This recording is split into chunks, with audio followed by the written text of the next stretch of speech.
நம்ம அதிர்ஷ்டர் இப்போ மகத்திரமேனி இயக்கும் விடாமுயற்சி மற்றும் ஆதிக் ரவிச்சந்திரன் இயக்கத்துல குட் பேட் அக்லி ஆகிய 2 படங்களை நடிச்சிட்டு இருக்காரு. விடாமுயற்சி படத்துடைய ஷூட்டிங் சில மாதங்களாக நைகா நிறுவனத்துடைய பொருளாதார பிரச்சனை காரணமாக நிறுத்தி வைக்கப்பட்ட நிலையில மீண்டுமே ஸ்டார்ட் ஆகி சூப்பரா போயிட்டு இருக்கு. படத்துல அதிர்ஷ்டரோடு அர்ஜுன், ஆரவ், த்ரிஷா, ரெஜினா மற்றும் பல பேர் நடிச்சிருக்காங்க.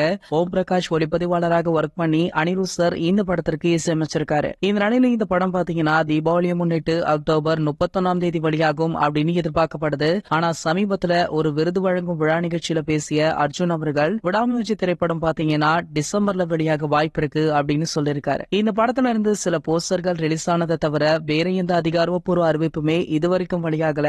இந்த நிலையில விடாமுயற்சி படத்துடைய ட்ரீசரை இன்னும் சில நாட்கள்ல வெளியிட உள்ளதாக தற்போது தகவலுமே கிடைச்சிருக்கு. இந்த ட்ரீசரோட படத்துடைய ரிலீஸ் தேதியுமே கண்டிப்பாக மென்ஷன் பண்ணுவாங்க அப்படின்றதுனால இந்த ட்ரீசர்ல 2 கொண்டாட்டம் இருக்கு அப்படின்னு தற்போது நம்ம அதிர்ஷ்டருடைய ரசிகர்கள் சோஷியல் மீடியாக்கள்ல கொண்டாடிட்டும் இருக்காங்க. சரி, ஓகே, யாரெல்லாம் இந்த படத்துடைய ட்ரீசருக்காக ஆவலுடன் வெயிட் பண்றீங்க அப்படின்றத கீழே உள்ள கமெண்ட் செக்ஷன்ல கமெண்ட் பண்ணிட்டு நம்மளுடைய சேனலை மறக்காம சப்ஸ்கிரைப் பண்ணிக்கோங்க.